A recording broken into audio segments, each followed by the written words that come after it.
September tanggal 4, tahun ke-1944, Pangkalan Laut Jepang, Teluk Ambon, Maluku. Angin malam membawa aroma asin dari laut dan asap minyak dari kapal Jepang yang berlabuh di dermaga. Di kejauhan, samar-samar terdengar dentingan logam dari bengkel perbaikan kapal dan langkah kaki patroli yang berputar di sepanjang garis pantai. Pangkalan itu tampak tenang, terlalu tenang, seolah-olah perang besar di Pasifik sudah jauh dari sini. Letnan Jenderal Hitoshi Imamura, Komandan Wilayah Jepang di Ambon, berdiri di balkon markas komando sambil menatap laut yang gelap. Di bawahnya, lampu-lampu redup menyinari barisan kapal pengangkut dan perahu torpedo yang bersandar. Ia tidak tahu bahwa di balik kegelapan itu, jauh di Cakrawala, armada sekutu sudah bergerak diam-diam mendekati Ambon.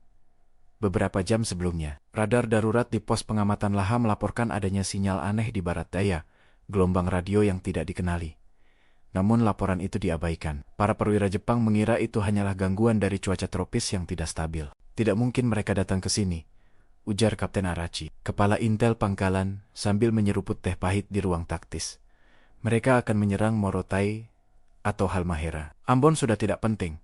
Imamura hanya mengangguk, meski hatinya sedikit gelisah. Ia tahu Ambon dulu adalah batu loncatan penting menuju Australia. Tapi setelah 1943, logistik Jepang melemah, bahan bakar menipis, pasokan amunisi terbatas, dan pasukan banyak ditarik ke Filipina. Malam itu, di atas Laut Arafura, 6 kapal perang Australia, termasuk kapal perusak HMAS Runta dan kapal penyapu ranjau Achimaesi Gascoigne, melaju dengan lampu padam, diikuti konvoi kapal pengangkut pasukan. Di geladak, para marinir Australia duduk diam dalam kegelapan, memegang senapan Lienfield mereka dengan erat. Rencana itu dinamakan Operasi Steger, bagian dari strategi besar sekutu untuk mengisolasi pos-pas Jepang di Indonesia Timur tanpa harus menyerang semuanya secara langsung. Ambon adalah target berikutnya, tapi operasi ini harus dilakukan dengan keheningan mutlak. Mereka tidak boleh menyalakan radio, tidak boleh menembakkan sinyal, dan tidak boleh terdeteksi radar Jepang. Di Ambon, jam menunjukkan jam 22:45.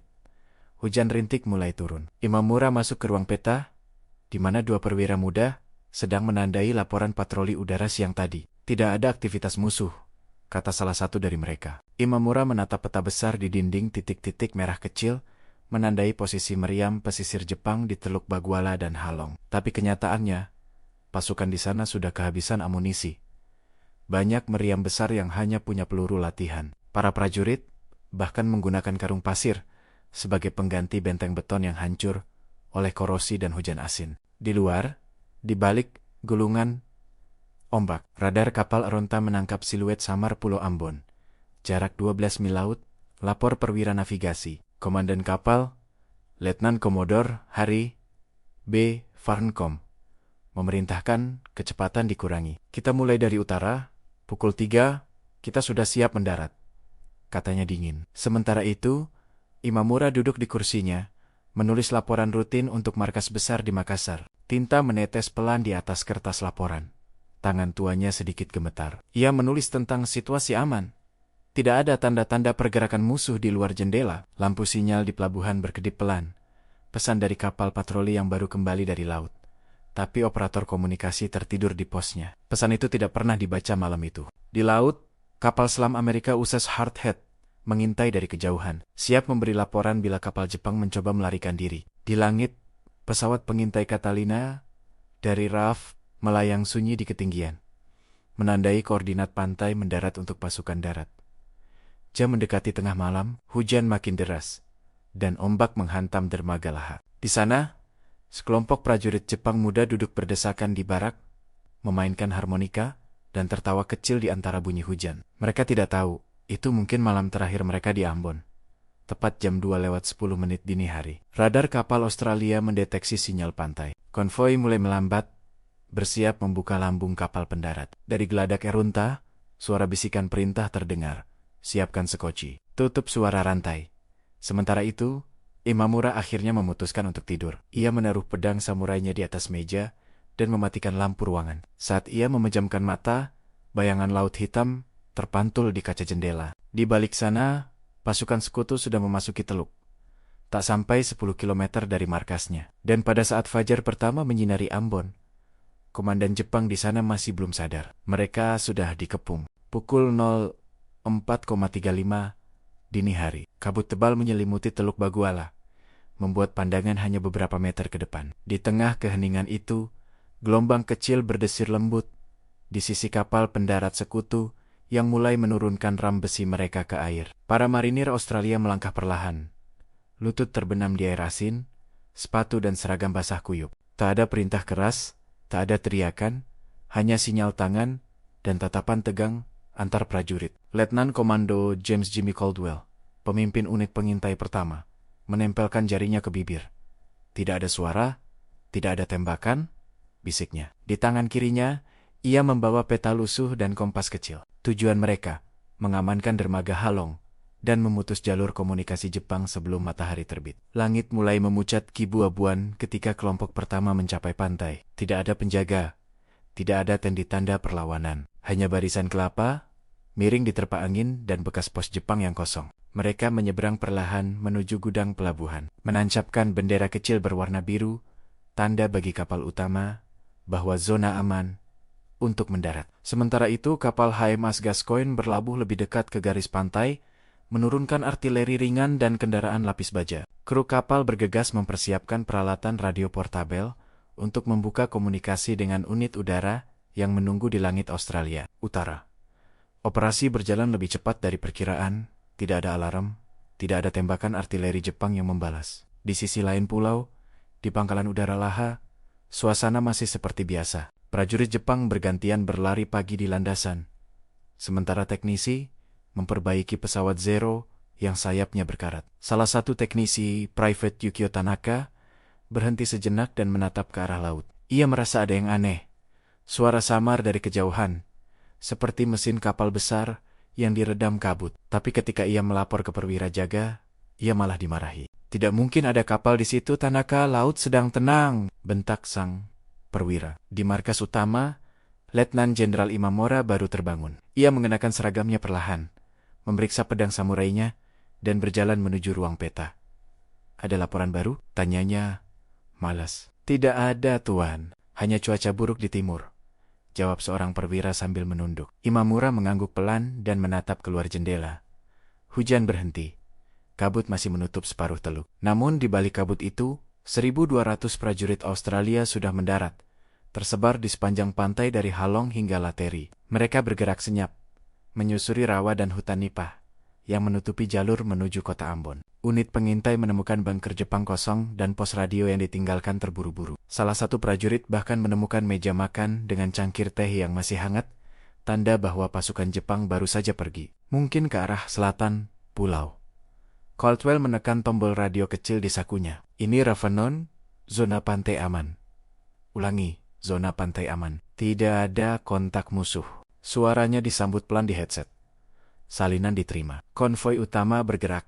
Beberapa jam kemudian, kapal perusak HMS Arunta melepaskan jangkar di dekat pantai, disusul oleh kapal pengangkut Westralia. Deru mesin dan suara rantai baja bergema pelan saat tank ringan M3 Stuart diturunkan ke pasir. Dari kehauan seekor elang laut terbang melintas, satu-satunya saksi di langit Ambon pagi itu. Pukul 06.1, matahari muncul di balik bukit Waihoka. Kabut perlahan menyingkir, memperlihatkan barisan kapal sekutu yang berjejer di teluk seperti hantu laut. Di sisi darat, pasukan Australia sudah menancapkan bendera Union Jack kecil di pantai sebagai tanda keberhasilan pendaratan. Namun, saat kabut terangkat sepenuhnya, salah satu menara pengintai Jepang di utara melihat pemandangan yang membuat darah prajuritnya membeku. Melalui teropong, Sersan Sunjihara melihat sesuatu yang tidak mungkin. Puluhan kapal perang asing berlabuh di teluk mereka. Ia berlari ke radio dan menekan tombol alarm. Musuh di pantai. Kapal sekutu di Teluk Baguala, teriaknya. Suara sirene akhirnya meraung di seluruh pangkalan. Prajurit Jepang berhamburan dari barak, sebagian masih setengah berpakaian, berlari menuju posisi senjata anti pesawat. Imamura, yang baru hendak meminum kopinya, tersentak. Ia menatap ke arah jendela dan melihat kilatan logam di laut. Tidak mungkin. Bagaimana mereka bisa sedekat itu tanpa terdeteksi? Gumamnya. Di luar, dentuman pertama terdengar. Bukan bom, tapi meriam kapal Arunta yang mulai menembaki posisi artileri Jepang di pantai. Gelombang ledakan memecah keheningan pagi, memantulkan cahaya merah ke langit Ambon. Perang yang mereka kira sudah jauh, kini tiba di depan mata. Dan untuk pertama kalinya sejak perang dimulai, Komandan Imamura benar-benar sadar. Ambon sudah dikepung. Pukul 07.00 pagi. Langit Ambon sudah berubah merah, keabu-abuan. Asap hitam membubung dari arah pelabuhan Halong.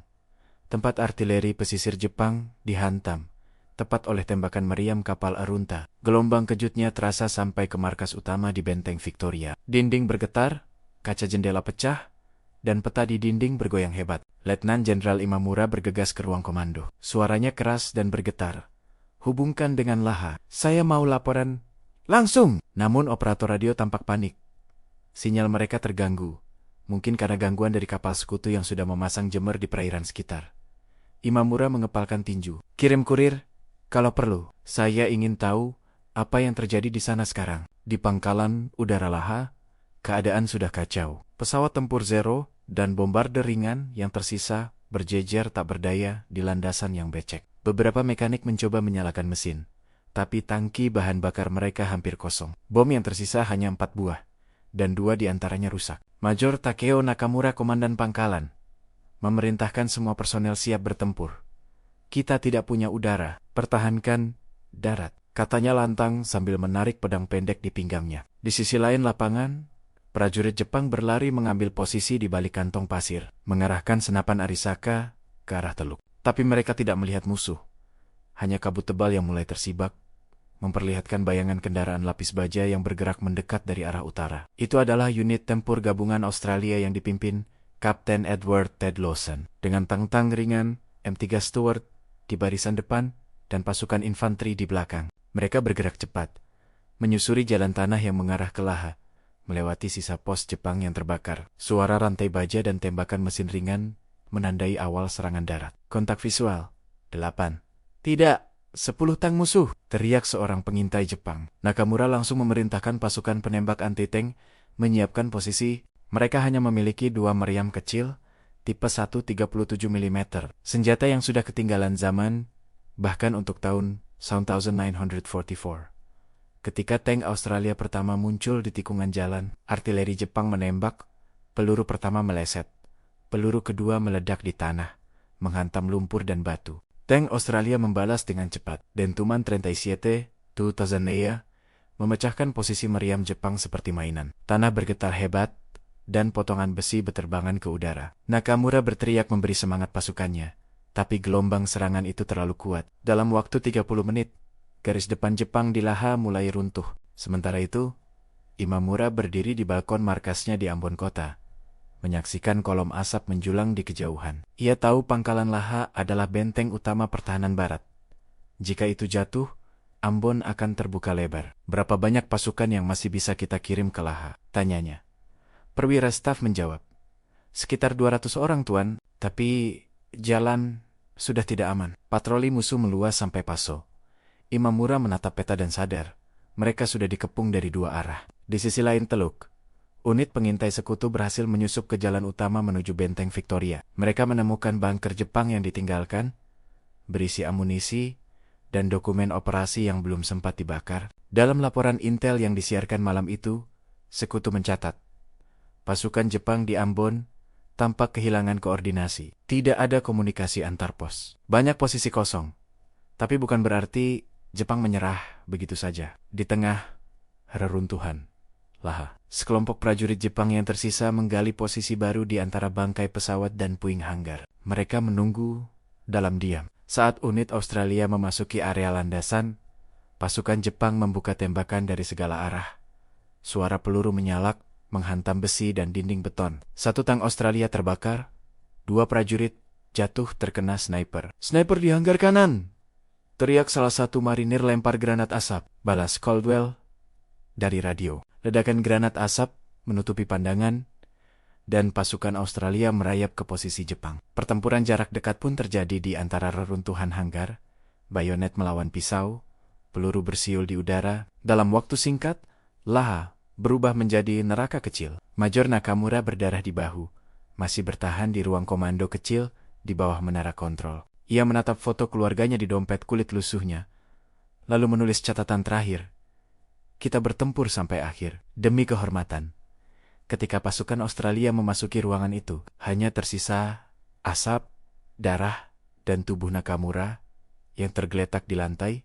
Tangannya masih memegang pistol Nambu yang kosong. Pukul 11.00 siang, Laha resmi jatuh ke tangan sekutu. Radio Australia menyiarkan berita kemenangan kecil ini, tapi di Ambon kota, Imamura belum menerima kabar apapun. Ia masih menatap laut dari jendela markasnya, tidak sadar bahwa pertahanan baratnya sudah lenyap. Sementara di pantai, bendera Australia berkibar pelan di atas reruntuhan hanggar. Operasi Stagger baru saja dimulai, dan pengepungan Ambon masih jauh dari selesai. Siang itu, 4 September tahun 1944, suhu udara Ambon mencapai 32 derajat. Asap dari pertempuran di Laha terbawa angin hingga menutupi langit kota. Bau mesiu, minyak terbakar, dan kayu hangus menyelimuti seluruh kawasan pelabuhan. Di pusat kota, Benteng Victoria, peninggalan Belanda yang kini menjadi markas utama pasukan Jepang, berdiri kokoh, namun mulai retak di beberapa bagian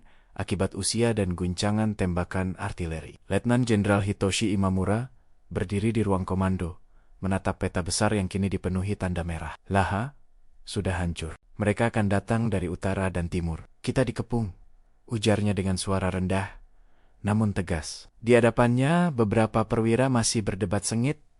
Apakah mereka harus bertahan atau mundur ke pegunungan Hitu di utara? Benteng Victoria masih memiliki meriam 75 mm. Kita bisa menahan mereka setidaknya 2 hari, kata Kapten Araki.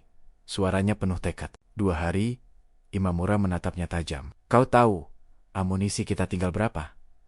Jawaban itu menggantung di udara. Stok peluru berat tinggal belasan butir, dan makanan di gudang hanya cukup untuk 3 hari. Tapi bagi Imamura, menyerah bukan pilihan. Kita adalah tentara, kaisar, selama masih ada peluru, kita bertahan. Di luar dinding benteng, pasukan Australia mulai mengepung kota secara sistematis. Tang-tang ringan, mereka berhenti di perbatasan Paso. Sementara infanteri berjalan di sepanjang jalan raya Ambon Hetaif kecil, menutup jalur keluar dari selatan. Dari udara, pesawat Catalina dan Bufighter RAF terbang rendah, memantau posisi meriam Jepang di sepanjang pantai. Pukul 14.2, meriam kapal Hamas Orunta kembali melepaskan salvo ke arah benteng. Dentumannya memekakan telinga, menghantam dinding luar benteng Victoria, dan memecahkan menara sinyal. Puing beterbangan. Di ruang komunikasi, kabel telegraf putus, lampu padam, dan operator berteriak mencari perlindungan. Namun, di tengah kekacauan itu, Imamura tetap tenang. Ia memerintahkan radio darurat diaktifkan, menggunakan generator kecil yang masih berfungsi. Pesannya sederhana, markas Ambon masih bertahan. Kami akan melawan sampai akhir. Sementara itu, di sisi timur kota, unit pengintai Australia di bawah Letnan Caldwell sudah mencapai kawasan Kudian Lama, Belanda yang kini dijadikan barak logistik Jepang. Mereka bergerak pelan dari rumah ke rumah, menyingkirkan jebakan ranjau dan sisa tentara yang masih bertahan. Setiap langkah diiringi suara dentuman jauh dari arah pelabuhan. Benteng mereka tidak akan bertahan lama, ujar Caldwell pada radio. Dindingnya tua. 1 tembakan langsung dari meriam lapangan, kita bisa membukanya. Negatif, balas suara dari komando. Perintah dari atas, minimalkan kerusakan. Kita ingin ambil alih pelabuhan utuh. Pukul 15.00. Pasukan sekutu menutup semua jalur keluar dari kota. Mereka menempatkan sniper di atap-atap bangunan tinggi. Sementara, artileri ringan menembaki posisi Jepang di dalam benteng. Imamura memerintahkan pasukannya tetap diam sampai musuh cukup dekat, lalu membalas dengan tembakan terkonsentrasi. Ketika tembakan pertama Jepang dilepaskan, peluru menghantam salah satu kendaraan lapis baja Australia, membuatnya terbakar hebat. Asap hitam menjulang tinggi, dan teriakan prajurit terdengar di antara suara ledakan. Tapi pasukan sekutu tidak berhenti. Mereka terus maju, perlahan namun pasti, menekan setiap titik pertahanan Jepang. Menjelang sore, pertempuran berubah menjadi perang jarak dekat. Jalan-jalan sempit di sekitar benteng dipenuhi reruntuhan, pecahan kaca, dan tubuh-tubuh yang tergeletak di antara puing. Sniper, di jendela atas, teriak seorang marinir. Caldwell menunduk cepat, membalas tembakan, lalu memberi isyarat untuk maju ke halaman benteng. Di dalam benteng Victoria, Imamura berjalan di antara prajuritnya yang lelah. Ia tahu banyak dari mereka hanyalah remaja berusia belasan tahun yang baru tiba dari Makassar sebulan lalu. Beberapa menangis diam-diam, tapi tetap menggenggam senapan mereka dengan erat. Imamura berhenti di depan pos jaga utama, menatap bendera matahari terbit yang berkibar setengah tiang. Selama bendera itu masih di sana, Ambon belum jatuh, katanya pelan. Saat malam mulai turun, langit Ambon berwarna merah menyala oleh nyala api di pelabuhan. Kapal Jepang terakhir, Tatsumi Maru, terbakar hebat setelah terkena roket dari pesawat Australia. Ledakannya mengguncang kota, membuat seluruh benteng bergetar. Imamura menatap keluar jendela, dan untuk pertama kalinya, ia tampak lelah. "Bawa pedang saya," katanya pada ajudannya. "Jika fajar datang dan kita masih hidup, kita akan keluar, bukan untuk menyerah, tapi untuk mati sebagai prajurit." Di luar, pasukan Australia menyiapkan posisi malam, menyalakan lampu redup di garis depan. Mereka tahu, esok pagi, serangan terakhir akan dimulai. Ambon nyaris tak lagi terlihat. Hanya siluet benteng tua yang berdiri di tengah lautan api dan kabut. 5 September tahun 1944. Pukul 04,15 pagi. Langit Ambon diselimuti awan tebal, dengan hujan rintik yang menetes pelan di antara sisi sisa, asap dan bara dari malam sebelumnya. Benteng Victoria tampak seperti bayangan gelap di tengah kabut, dinding batunya retak, menara pengintai miring, dan pintu gerbang kayu, besinya hangus setengah. Dari dalam, terdengar suara pelan, bisikan doa, desah napas lelah, dan bunyi gesekan peluru terakhir yang sedang dimasukkan ke magasin. Letnan Jenderal Hitoshi Imamura duduk di meja kayu yang penuh debu. Di depannya, sebilah pedang katana bersarung hitam tergeletak, dan di sebelahnya secari kertas tipis berisi kalimat yang baru ditulis. "Kepada Kaisar, kami bertahan hingga titik darah penghabisan." Ambon telah melaksanakan tugasnya. Ajudannya, Letnan Sato, berdiri di pintu. "Tuan, musuh sudah mengepung dari selatan. Mereka mendekat dari arah pelabuhan." Imamura mengangguk pelan. "Suruh pasukan siap di gerbang timur. Jangan biarkan mereka masuk tanpa perlawanan." Di luar benteng, pasukan Australia bergerak cepat dalam formasi rapat. Letnan Caldwell memeriksa peta di tangannya dan memberi instruksi, "Kita serang dari 3 arah. Tim Bravo ke utara, tim Charlie dari arah dermaga. Ingat, hanya tembak kalau mereka balas."